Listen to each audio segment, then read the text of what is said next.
This signing ceremony last year was a crucial moment for Pakistan's position in the world. A mutual defense pact with Saudi Arabia, linking the kingdom's oil wealth with Pakistan's nuclear capabilities.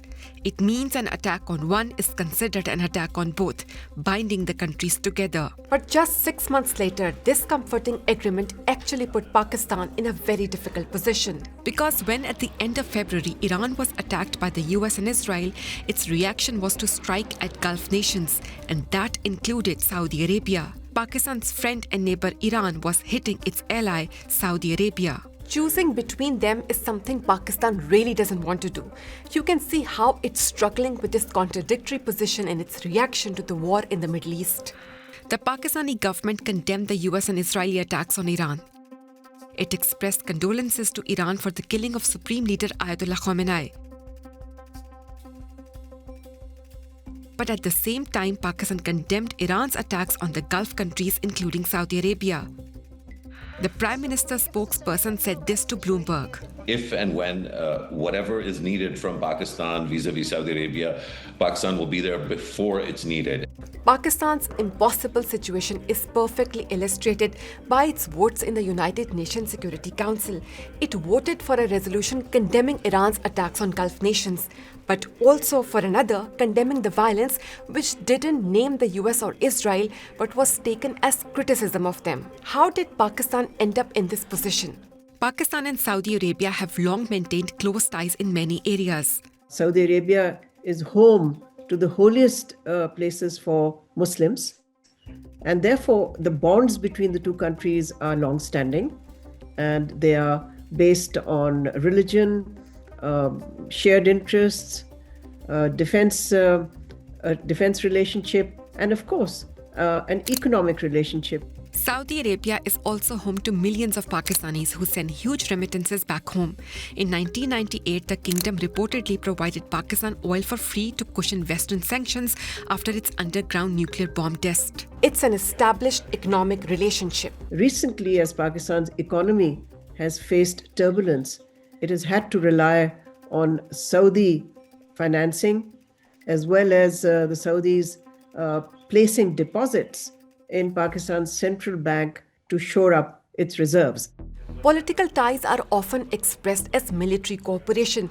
Pakistani soldiers have long been stationed in Saudi Arabia, even guarding the Saudi border during the Iran-Iraq war in the 1980s. And a former Pakistani army chief commands a Saudi counter-terrorism force today. But the relationship bumps up against limits. When Saudi Arabia and the United Arab Emirates attacked Houthi rebels in Yemen in 2015, Pakistan's parliament voted not to join in. Pakistan did not want to get involved in somebody else's war. Public opinion was strongly against it.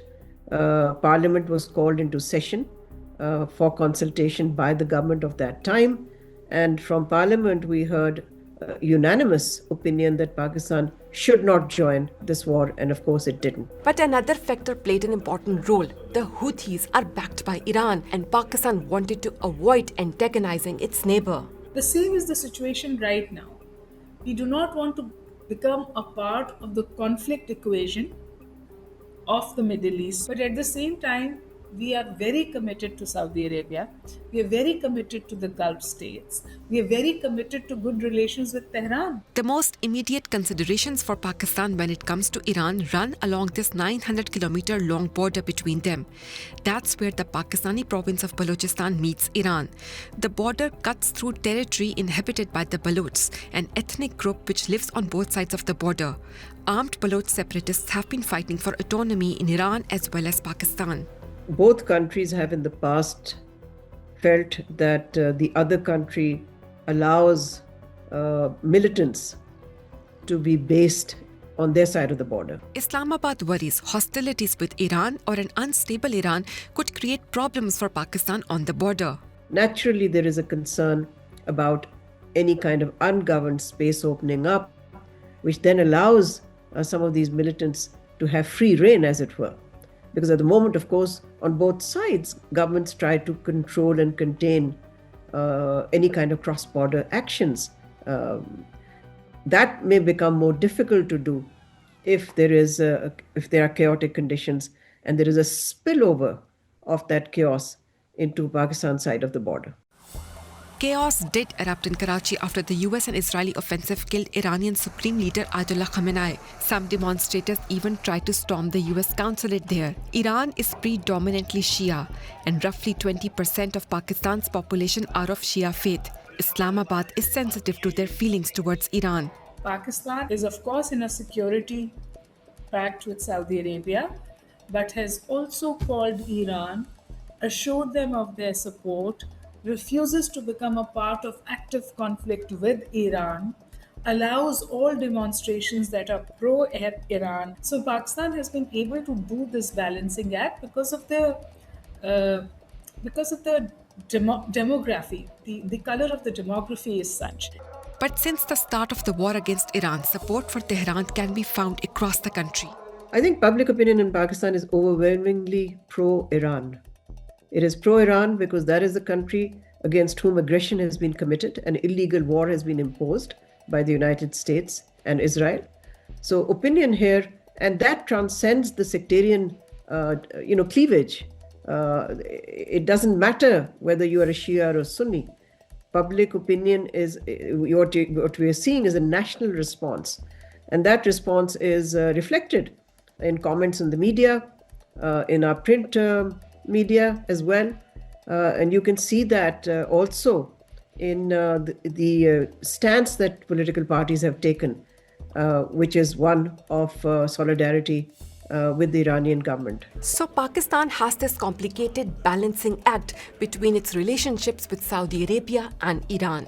But obviously, given this conflict, Pakistan's balancing act has become more challenging. So whereas on the one hand, it has condemned the attack on Iran by the United States and Israel, on the other hand, it has also condemned the attack on Saudi Arabia and other Gulf countries, which is a result, of course, of Iranian retaliation to those attacks that Israel and America have carried out. So you can see from this that it has tried to walk a tightrope between these two countries because both are of importance to Pakistan. And the war is making that tightrope feel more perilous.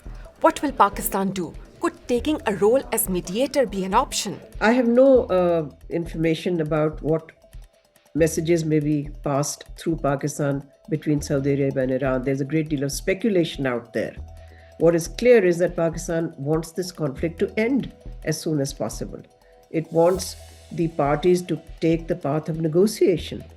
It also wants the attacks that are taking place on Gulf countries to end. Pakistan is busy on the Saudi side. Although it hasn't taken military action to help, it is nurturing that relationship with high-level political and military visits to the kingdom. And for Iran, Pakistan is engaging with the Iranian leadership and hasn't taken any military action on the side of the Saudis. There's a sentence that I use, and I say that Pakistan should not pick up sides. It should pick up a role. And the role can be a bridge state between these two countries. Pakistan does not want to be forced into making a choice between Saudi Arabia and Iran for some of the reasons we have looked at. And it looks as though it will continue to do all it can to avoid being in a position where it has to choose one over the other.